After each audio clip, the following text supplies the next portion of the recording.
तथागत बुद्ध सोचते हैं ये मेरे पुत्र, इसको अंश चाहिए, अब इसको ये संसार में फंसने वाला जा। स्वागत है आप सभी का।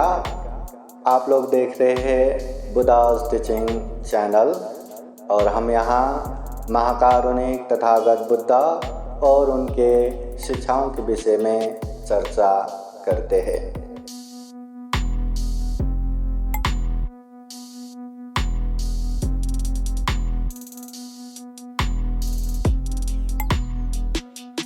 सत्ताधनं शीलधनं हिरियोताप्यं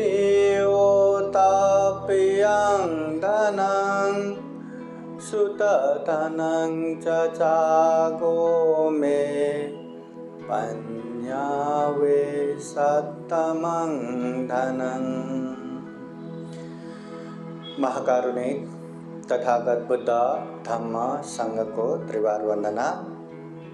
परम पूजनीय डॉक्टर बाबा साहब अम्बेडकर प्रत्यक्ष अप्रत्यक्ष कार्यक्रम में उपस्थित संपूर्ण श्रद्धा संपन्न बुद्धि संपन्न उपासक उपासिकाएं।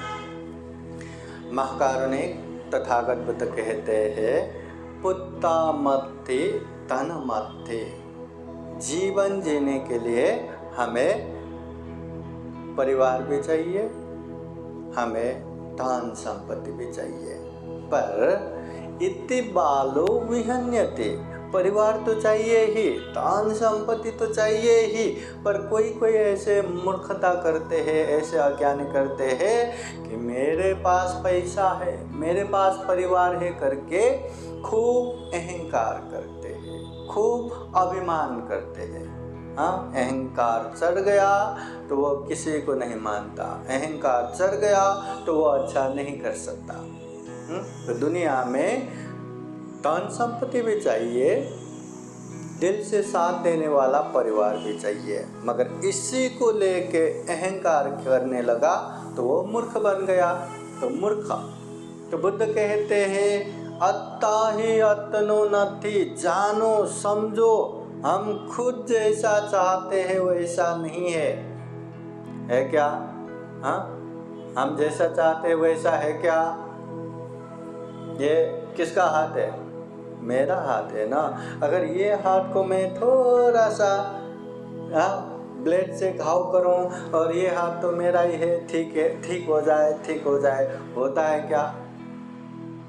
उसको जितना समय लेना है लेता ही है। कोई बीमार पड़ता है, अरे मैं हूँ, ये मेरा शरीर है, मैं क्यों बीमार पड़ रहा हूँ, ठीक हो जाए, जुनून ठीक हो जाता है क्या? नहीं होता। हम खुद जैसा चाहते हैं वैसा नहीं होता। कौन है यहाँ जो बीमार होना चाहते हैं पर बीमार होते हैं ना? कौन है यहाँ जो बुरा होना चाहते हैं पर होना ही पड़ता ना? कौन है यहाँ जो मरना चाहते हैं पर मरना ही पड़ता ना? हाँ, मतलब हम खुद भी जैसा चाहते वैसा नहीं होता। तो कुतो कुत्ता, परिवार कहाँ हम जैसे चाहते वैसे होंगे? कुतो धनंग, ये धन संपत्ति हम जैसा चाहते वैसा कहाँ होंगे? नहीं होता। हम बच्चों को अच्छा संस्कार दे सकते हैं, हम बच्चों को अच्छा सिखा के पालन पोषण कर सकते हैं, मगर ये मेरा बच्चा है इसको ऐसा ही करना चाहिए, ये मेरा बच्चा उसको वैसा ही करना चाहिए, जितना एक्सपेक्टेशन रखेंगे उतना हमें दुख पहुंचेगा। हम खुद जैसा चाहते हैं वैसा नहीं होता।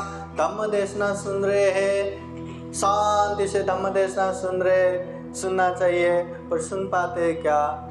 मन बाहर जाते हैं। अरे मेरा मन है, मुझे धम्म देशना सुनना है, होता है क्या? नहीं होता। इसलिए परिवार भी जैसा चाहते वैसा नहीं होता। परिवार में ज़्यादा दुख क्या होते? बच्चे गलत करते या बच्चे बात नहीं मानते, वो बात से दुख नहीं होता, उसमें बहुत सारा एक्सपेक्टेशन रखते हैं हम कि ये मेरा बच्चा, उसको ऐसा ही करना चाहिए, प्रवचन के समय पे अच्छे से बैठना ही चाहिए, है ना? और जैसे वो उठा तो एक्सपेक्टेशन मैच नहीं हुआ, दुख होता है। तो वैसा ही जितना एक्सपेक्टेशन कम उतना दुख कम। और बुद्ध कहते हैं कुतो धनम, ये धन संपत्ति भी कहाँ हमेशा रहने वाले हैं, कहाँ हमारे साथ रहते हैं। 5 तरह से कभी भी ये धन का हानि हो सकता है। आग में जल के राख हो सकता है, पानी में बहा के खत्म हो सकता है। अभी बरसात समय में देखो ना, गाड़ी घर पूरा पूरा बहा के लेके जा रहा है, कभी भी खत्म हो सकता है। शत्रु षड्यंत्र करके जीरो में ला सकता है। हाँ, चोर डाकू लूट के भी लेके जा सकते हैं, और सरकार सर्वस्व हरण करके भी खत्म कर सकते हैं। और ये धन संपत्ति भी अगर उसको अच्छे से सदुपयोग किया तो इससे हम पुण्य कर सकते हैं, सभी ज्ञाति बंधु में अच्छा खासा वातावरण बना सकते हैं। अगर सदुपयोग करना नहीं जाना तो बुद्ध कहते हैं ये काल सर्प समान है, जहरीला सांप जैसा, अपनों में ही दुश्मन बना देता है, जान का दुश्मन बना देता है। तो ऐसे धन संपत्ति के लिए अहंकार मत करो, ईगो मत करो, पर हाँ धन संपत्ति चाहिए। और वही धन संपत्ति चाहिए करके हम दान दे के बैठते हैं, क्योंकि दान देने से ही धन संपत्ति मिलता है।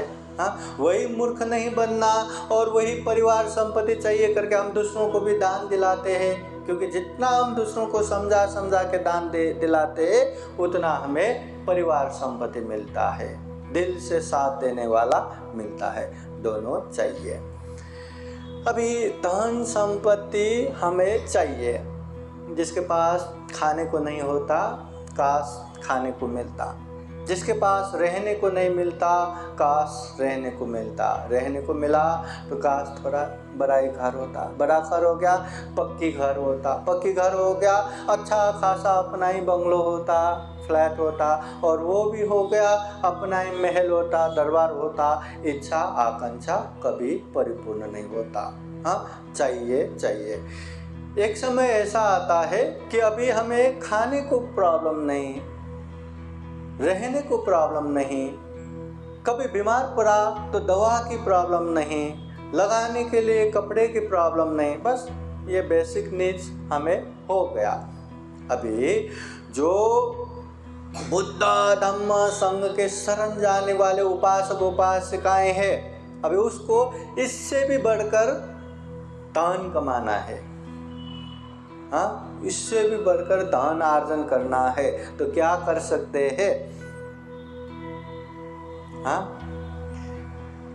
जब तथागत बुद्ध पहली बार बुद्ध बनने के बाद अपने राज्य कपिलवस्तु आते हैं, और कपिलवस्तु पहुंच के 7वें दिन में तथागत बुद्ध रास्ते में हजारों भिक्षुओं के सामने बैठ के चल रहे थे, तो उनके पहले की पत्नी यशोधरा देवी, और यशोधरा देवी अपने पुत्र राहुल कुमार जो 7 साल का ही था, उसको महल के खिड़की में बैठ के दिखाते हैं, देखो हजारों भिक्षुओं के सामने जो ज्वलमान होके सामने आ रहे, वो बुद्ध है, तुम्हारे पिता है।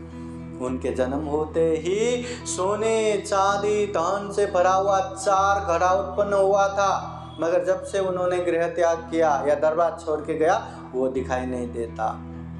अब तुम अपने पिता के पास जाओ और कहो मुझे चक्रवर्ती राजा बनना है, मुझे अंश दो, मतलब पिता के पास अंश मांगना है, जाओ अंश मांग के आओ। और 7 साल का बच्चा, छोटा सा बच्चा, जैसे माँ ने सिखाया वैसे ही बुद्ध के पास जाने के लिए, हाँ, वो कहने के लिए गए। पर भगवान बुद्ध के पास पहुँचा, इतना शीतल, इतना आनंद हुआ, वहाँ बैठा रहा। भगवान बुद्ध आए, दरबार में भोजन किया, भोजन के बाद निकलने लगा तो बच्चे जैसे माँ बाप के पास, हाँ मुझे ये चाहिए वो चाहिए करके बोलते ना, ऐसे ये चीवर पकड़ते हुए पिताजी मुझे अंश दो, पिताजी मुझे अंश दो करके पीछे गए। पर भगवान बुद्ध ने उसके ऊपर ध्यान नहीं दिया, चलता गया, और वो राहुल कुमार भी अंश दो करके पीछे ही चला गया। माँ ने वैसा सिखाया था, वैसे ही कहते पीछे बुद्ध विहार तक पहुंचा। और बुद्ध विहार पहुंचने के बाद तथागत बुद्ध सोचते हैं ये मेरे पुत्र, इसको अंश चाहिए। अब इसको ये संसार में फंसने वाला, जाल जंजाल में अटकाने वाला ऐसे भौतिक धन संपत्ति दे के मैं क्या करूं? इसको तो जो मैंने प्राप्त किया आध्यात्मिक धन है वो इसको देता हूँ। फिर अपने अग्र श्रावक सारे पुत्र मौढ़ कल्याण को बुला के उसको वहीं पे प्रवज्ञा कर दिया, उसको श्रामणेर बना दिया, बंदी बना दिया और अंश भाग के नाम पे 7 आर्य धन दिया। सप्तरत्न आर्य धन कहते हैं। तो 7 आर्य धन क्या है? सत्ता धनं, शील धनं, हीरि ओतप्यं धनं, सुत धनं च चागो में पन्यावे शतमं धनं। वो 7 आर्य धन है। श्रद्धा धन, शील धन, लज्जा धन, भय धन, श्रुत धन, त्याग धन, प्रज्ञा धन। तथागत बुद्ध कहते हैं ये जो हमारे पास भौतिक धन संपत्ति है, वो जितना साथ देगा देगा, मगर इसी से हमें सुख शांति मिलेगा इसका कोई गारंटी नहीं है। पर जिसके पास ये सप्तरत्न आर्य धन होगा वो दुनिया के सबसे महाधनी, सबसे महाभोगी होगा और जीवन में सुख शांति का गारंटी भी है। सप्त रत्न आर्य धन, वो 7 आर्य धन हम में होना चाहिए। पहला श्रद्धा धन। श्रद्धा धन बोले तो अच्छे जगह पे विश्वास उत्पन्न होना चाहिए। अभी हमारे लिए अच्छे बोले तो बुद्ध, धम्म, संघ, संघ के प्रति विश्वास होना चाहिए, है कि नहीं? है ना? तो हमें श्रद्धा धन हो गया क्या? मतलब ऐसे श्रद्धा जो इसको छोड़ के बाकी किसी में भी विश्वास नहीं रखना। यही हमारे लिए है, बाकी कोई नहीं। ऐसे बुद्ध, धम्म, संघ के प्रति विश्वास रखना। 4 आर्य सत्य दुख है, दुख का कारण है। दुख मुक्त निर्वाण है तो निर्वाण पहुंचने का मार्ग आर्य अष्टांगिक मार्ग, शील समाधि प्रज्ञा का मार्ग है। ये 4 आर्य सत्य प्रति विश्वास होना। जैसे बीमार है तो बीमारी का कारण है, बीमार मुक्त निरोग अवस्था है तो निरोग अवस्था पहुंचने का मार्ग भी है। चाहे दवा लो, एक्सरसाइज करो, खाने में बैलेंस करो, रास्ता है। वैसे ही दुख है तो दुख का कारण है, दुख मुक्त निर्वाण है तो निर्वाण पहुंचने का मार्ग है। तो इसमें विश्वास होना चाहिए। फिर कर्म और कर्म फल में भी विश्वास होना चाहिए। कर्म बोले तो जो हम करेंगे वही हमारा है, उसका ही हम मालक है। माता पिता के धन संपत्ति में हम मालक होते हैं ना, मतलब उसका अंशीदार बनते हैं। मगर कर्म जो हम काम करते हैं उसका ही हम मालक है। हम जितना अच्छा करेंगे ना, अच्छा ही हमारे पीछे पीछे आएगा साए की तरह, और जितना हम बुरा करेंगे बुराई भी पीछे पीछे आएगा। जैसे बैलगाड़ा में लड़ा हुआ वो बैल की तरह एकदम बारीक चक्का पीछे पीछे आता है ना, बैल के पीछे पीछे, वैसे ही दुख पीछे पीछे आता है। जो हम करते हैं उसका मालक हम है। हमारा कम ही है ना। कोई डॉक्टर बनता है तो उसका कम है, कोई इंजीनियर बनता है उसका कम, कोई बिजनेसमैन बनता है उसका कम, कोई अच्छा खासा बनता है तो उसका कम। जैसा हम करते हैं उसका ही हम मालक बनते हैं। और कर्म फल में विश्वास करना चाहिए। पहले हमने अच्छा किया था, अभी अच्छा हो रहा है, अभी अच्छा करेंगे तो बाद में भी अच्छा होगा। पहले हमने कुछ बुरा किया था इसलिए अभी बुरा हो रहा है, अभी बुरा करेंगे तो बाद में भी बुरा होगा ही। जैसा एक्शन है रिएक्शन वैसा ही होगा। अच्छा करेंगे तो अच्छा, बुरा करेंगे तो बुरा। इसमें विश्वास है कि नहीं? है कि नहीं? पर विश्वास है कि दिमागी तौर पे हो गया, अंदर से हम इसको महसूस कर रहे क्या, उसको ग्रहण कर रहे क्या? अगर ग्रहण करते हैं तो हर व्यक्ति गलत करने से पहले वो घबराएगा, क्योंकि ये मेरा ही प्रॉपर्टी है, इसको मुझे ही भुगतना है। अच्छा करेंगे तो कभी वो पीछे नहीं पड़ेगा, क्योंकि जितना मैं पुण्य करूँगा उससे कई बढ़ के उसका परिणाम आएगा। इसलिए कम और कम फल में विश्वास किया ना, फिर बाकी के कोई भी हमें निर्माण करने वाला कोई क्रिएटर है, हमारे सुख का कारण भी वही है, दुख का कारण सब मिथ्या हो जाएगा, गलत। क्योंकि यहाँ हर सुख का कारण हम ही है, हर दुख का कारण हम ही है। तो इसमें विश्वास हुआ तो श्रद्धादान हो गया। बुद्ध धम्म संघ के प्रति विश्वास होना है, चार आर्य सत्य के प्रति विश्वास होना है, कर्म के प्रति विश्वास होना है, कर्म फल के प्रति विश्वास होना है। हम सब में वो विश्वास है, पर कितना है? क्या श्रद्धा धन होने तक है क्या? देखना, धन तो पाइजे ना, चाहिए कि नहीं? धन तो चाहिए, तो इतना विश्वास होना है। दूसरा है शील धनम, शील धन होना चाहिए। शील बोले तो आचरण व्यवहार अच्छा होना चाहिए। अभी आचरण व्यवहार अच्छा होना चाहिए कि नहीं? जिसको आचरण व्यवहार अच्छा नहीं है, क्या हम उसको घर बुलाएंगे? क्या हम उसको साथ में रखेंगे? क्या हम उसको मित्र बंधु करके रखेंगे? क्या अपने एकदम नजदीक के लोग भी हुआ तो उससे दूर ही रहेंगे ना। अभी दूसरे शील नहीं है करके हम उसको दूर करेंगे, हम ऐसा हुआ तो हमें भी तो दूर करेगा ना। इसलिए अपना आचरण व्यवहार अच्छा होना चाहिए, उसके लिए शील पालन करना चाहिए। शील बोले तो नियम, शरीर से बुरा न करे, वाणी से बुरा न बोले, उसके लिए एक नियम। कम से कम घर गृहस्थ में रह के 5 शील पालन करना चाहिए। हिंसा नहीं करना, चोरी नहीं करना, व्यभिचार नहीं करना, झूठ नहीं बोलना, नशा पदार्थ सेवन नहीं करना। पंचशील 5 शील पालन करना चाहिए। और समय समय पे अष्टशील उपवास धारण करना, और वहाँ से भी और ऊपर जाना है तो प्रपंचा लेके 10 शील पालन करना, और ऊपर जाना है तो उपसंपदा दीक्षा लेके 227 या 311 नियम पालन करना। बस नियम पालन करना बोले तो अपने आप को संयमित रखना। ये शील। तो शील कभी कभी पालन करने से हम शील धन हम में नहीं होता। चाहे प्रतिकूल अवस्था हो चाहे अनुकूल अवस्था हो, हर समय में शील पालन किया तो शील धन हम में होगा। अभी शील धन चाहिए कि नहीं?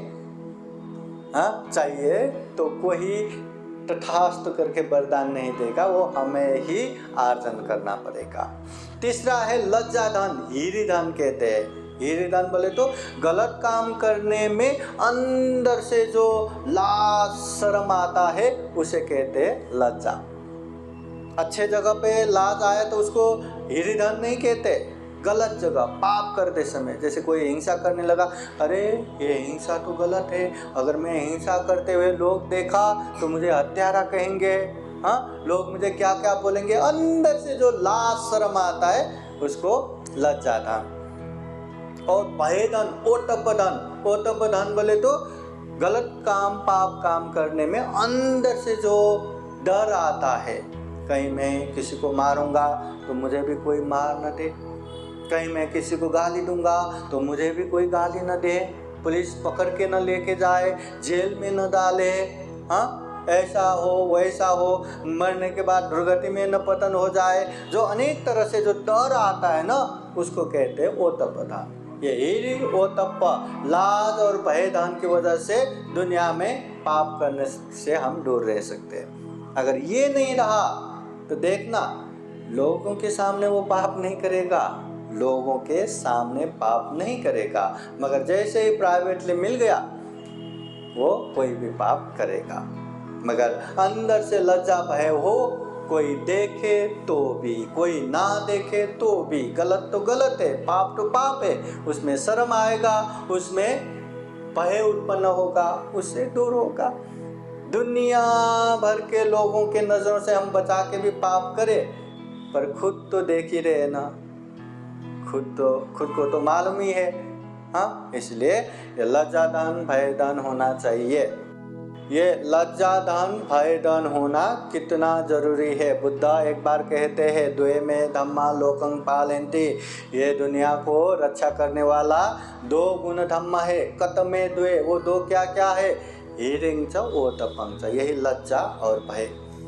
अगर लाज और भय न होता तो इंसान नहीं रहता, पशु जैसा होता, कुछ भी करता, कुछ भी बोलता। ये पूरा दुनिया रण क्षेत्र बनता। इसलिए ये लज्जा भय होना बहुत ज़रूरी है।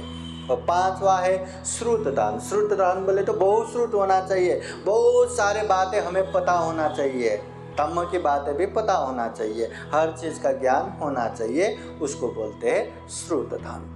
फिर त्यागदान। त्यागदान बोले तो जो चीज़ अपना है, जो चीज़ अपने पास है, वो दूसरों को हाथ खोल के दान देना, उसको बोलते हैं त्यागदान। मतलब ये चीज़ मुझे चाहिए, ये तो मैं दान नहीं कर सकता, हाँ ये मुझे नहीं चाहिए, इसको दे दो, इसको त्यागदान नहीं। हाँ, लोगों के हित उपकार के लिए हमेशा दान देने तैयार होना, इसको बोलते हैं त्यागदान। ये जो बुद्ध बनने वाला कितना तक वो दान देते हैं, जैसे एक बोतल, पानी से भरा हुआ बोतल को ढक्कन खोल के उसको उल्टा करेंगे तो उसमें जितना भी पानी है सब निकलेगा कि नहीं, सब के सब निकलेगा। वैसे ही दान देते हैं, अपने पास जो भी है सबके सब दान देने के लिए भी तैयार होते हैं वो बुद्ध।